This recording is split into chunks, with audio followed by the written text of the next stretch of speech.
Stop me if you've heard this one before, but this year's wide receiver class is set to be an all-timer.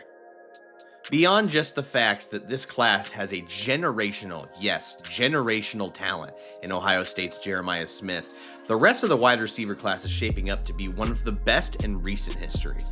So let's dive into some early summer draft rankings to show you some of these top tier wide receivers. Today's episode of Best Available. Thanks for watching today's episode. Make sure you're subscribed on YouTube and give us a follow on socials at BestAvailableYT. Thank you to all of our members who continue to support the channel, including a new one, Donald Lee.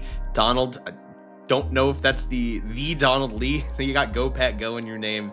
Threw me for a little bit of a loop when I saw that, but Donald, thank you so much for supporting the channel. If you'd also like to support us and all the work that we're doing over here for just $2.99 a month, leave details to that in the episode description. You have full access to my 2027 NFL Draft Big Board.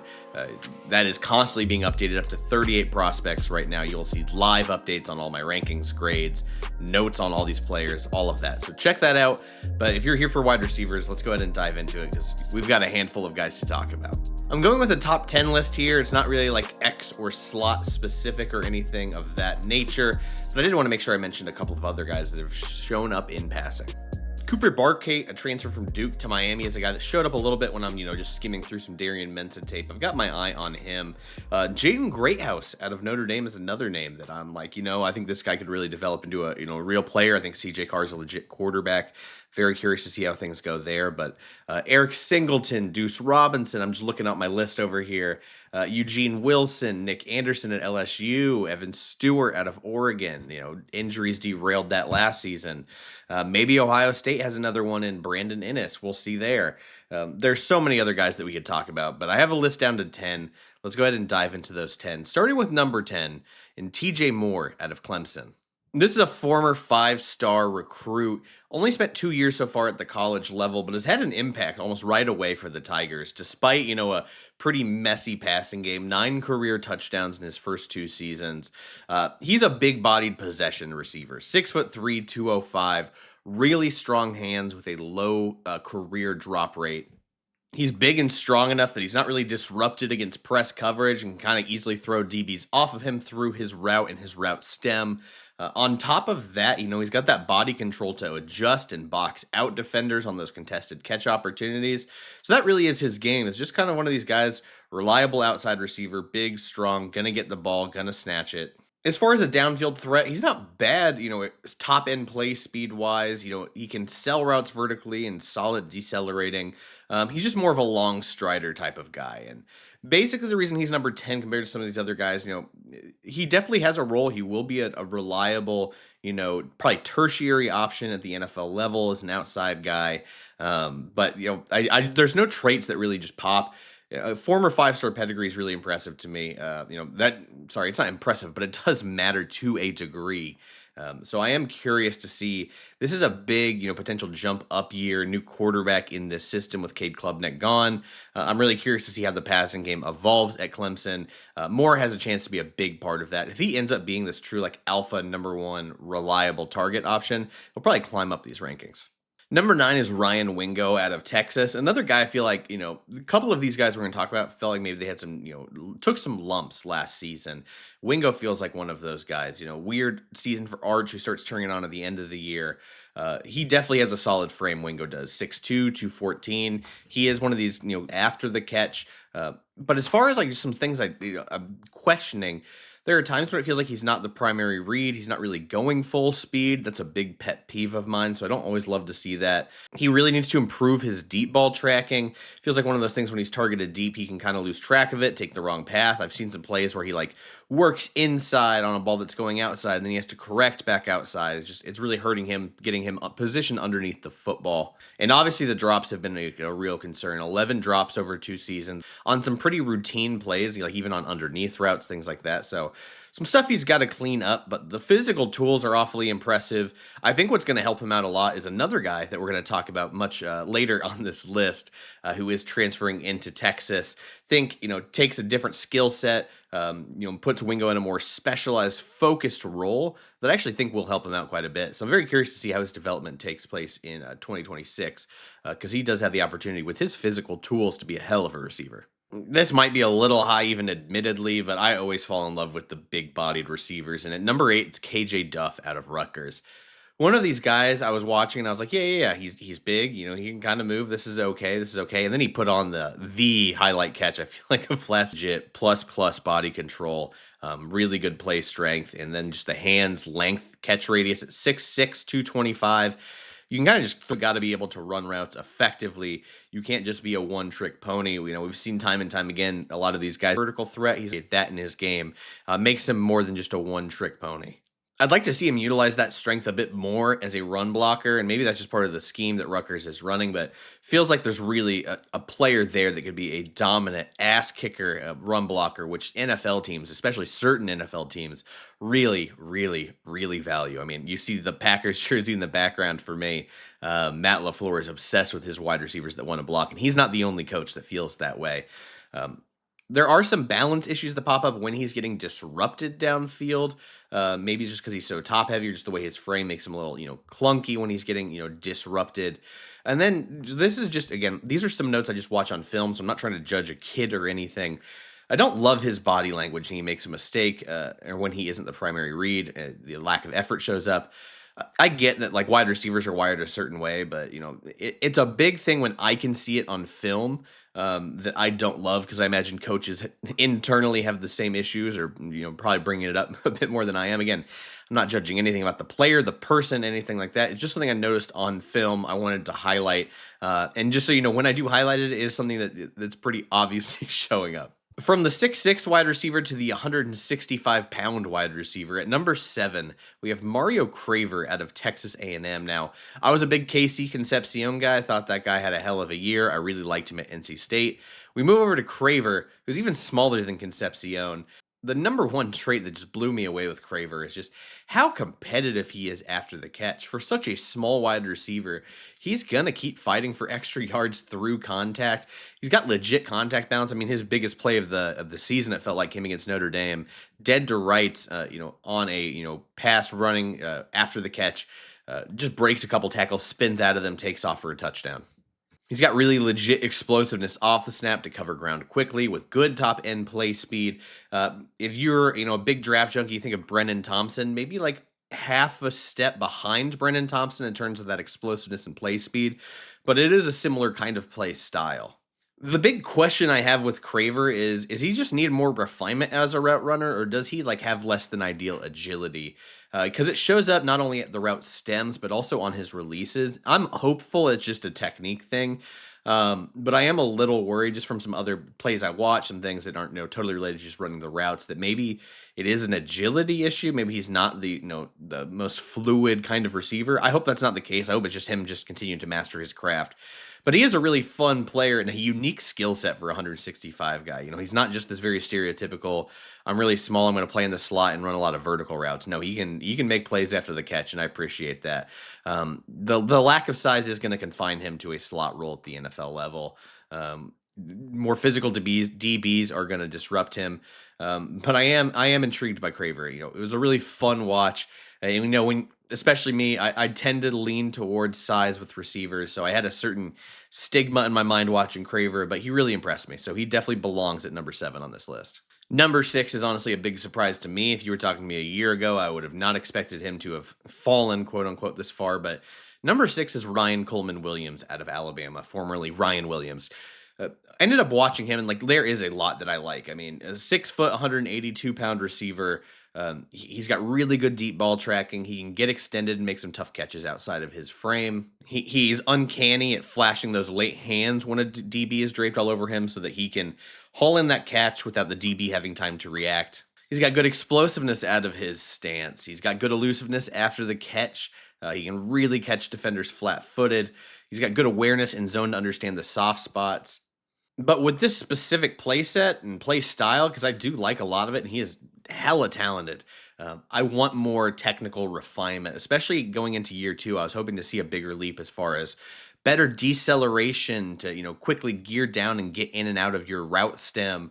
I want to see, better handling against press and his releases and not being disrupted against those kinds of DBs that want to get him off the line of scrimmage. And the hands are becoming a real issue. That was a big, downturn, downswing. There were some issues as a freshman, as a sophomore, man. Like the drops continue to happen. Felt like his confidence was shot. 17 drops, a 14.9% drop rate over his first 2 seasons. And there are going to be a lot of questions about why he took such a big downturn last season with Ty Simpson as his quarterback. It was just a really unfortunate year. I wonder if it's just a mental thing for him. He's just too damn talented, man. Like, I'm going to still bet on the talent. I'm hopeful for a bounce back year from him. This is a guy that if he can continue to master the craft of wide receiver is going to be a real NFL weapon for years to come. I told you I really value size, so number 4 shouldn't be a surprise, especially as an IU grad. If I move my head here, you can see the IU national championship picture in the background. Charlie Becker comes in at number 4. What an incredible story, especially if you're coaching football. This is the kind of guy you want to point your players to, the guys that are trying to fight for like a starting role, just any kind of role. Becker starts with team's tackles, but then because of injuries and issues late season, Becker has to step in and just breaks out, man. He just becomes this true, even a skill set the Hoosiers didn't really have, this prototypical of receivers they're blocking. We're going to keep talking about it. This is probably one of the better, if not the best blocking wide receiver on this list. Curt Cignetti and these Hoosiers, they just love to instill blocking on their wideouts because Becker, Omar Cooper, Elijah Surratt were all real assets in the run game last season. Becker really knows how to use wide receiver on the depth chart to be able to, evade press, have a plan of attack at the snap.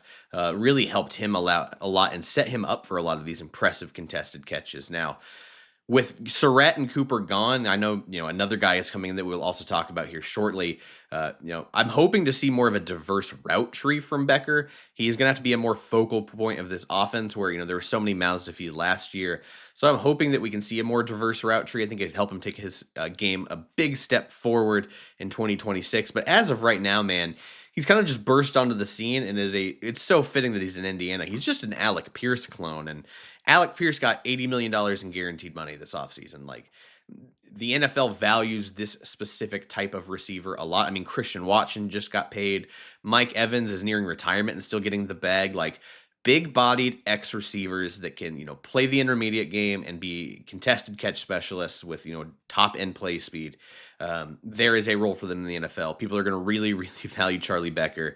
Wouldn't surprise me if he's a first-round pick. And going from special teamer on the Indiana Hoosiers to national champion, breakout star, and then potential first-round pick, what a ride this kid's going through right now. Really excited to see this next guy in a new offense. Omarion Miller, now with Arizona State, formerly with Colorado, was a guy I got to pretty late when building up these rankings. I came away really impressed, man. Like, 6'2", 210, and he has really, his first trait that stands out is that explosiveness off the snap. He can quickly reach top-end play speeds, burn past defenders, especially when they're caught flat-footed.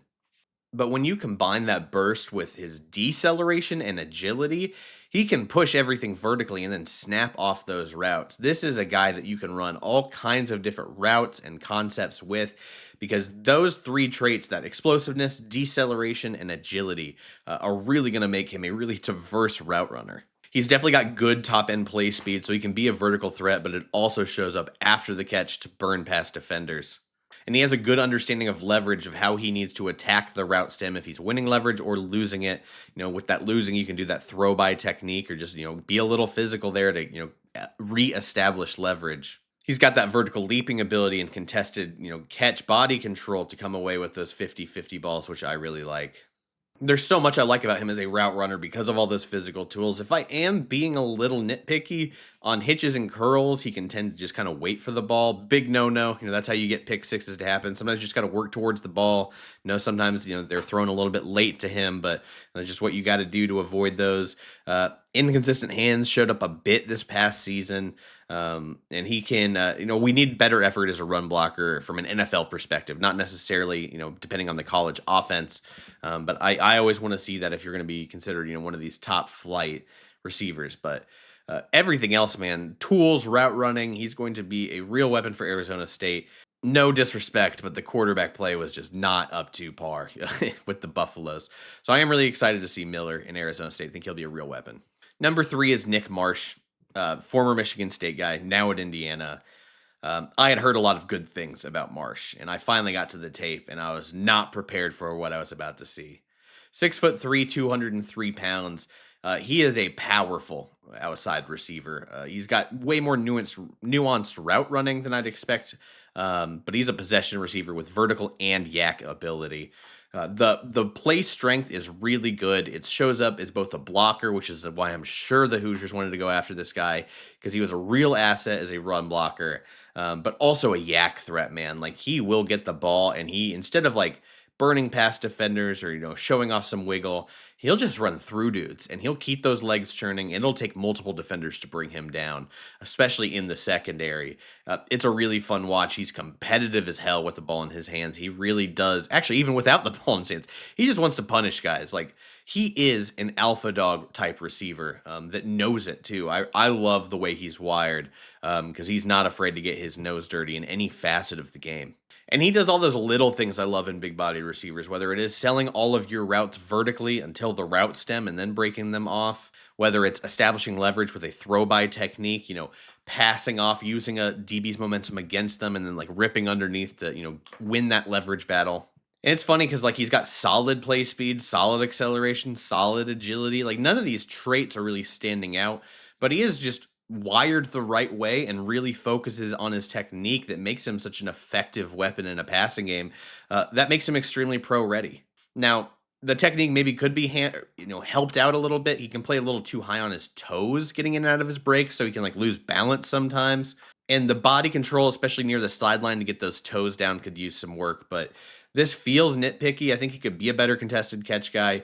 But I just love the nuance as a route runner combined with the mentality and play strength. Like this is a true NFL ready outside receiver right now that can really have an impact. I'm excited to see how he's going to get his nose dirty in the run for IU because that's such a big part of their offense on top of just being an outside possession receiver. I think this is a really fun ad for the Hoosiers.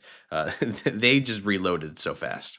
At number 2 is the other transfer that we were going to talk about. That is Cam Coleman going from Auburn to Texas to play with Arch Manning.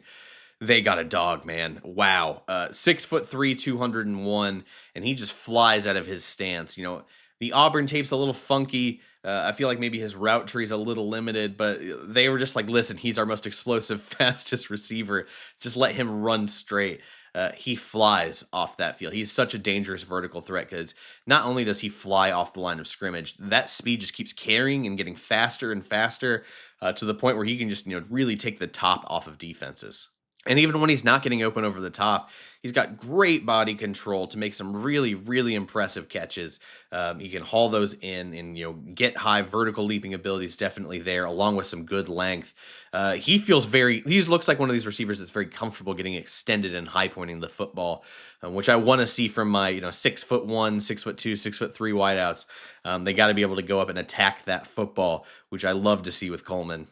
Also one of those guys that's solid attacking leverage to, attacking blind spots. He's more nuanced with leverage than you'd expect from just a true college deep threat burner with the solid deceleration ability. So he's going to, maybe it's not great, but it is definitely solid that he can go and push everything vertically, and he has enough deceleration ability that defenses are always worried about him breaking off over the top. He's got enough ability to sink his hips, gear down, and get that route stem. And when you're always worried about him going deep, it really helps him create separation on the intermediate and short game.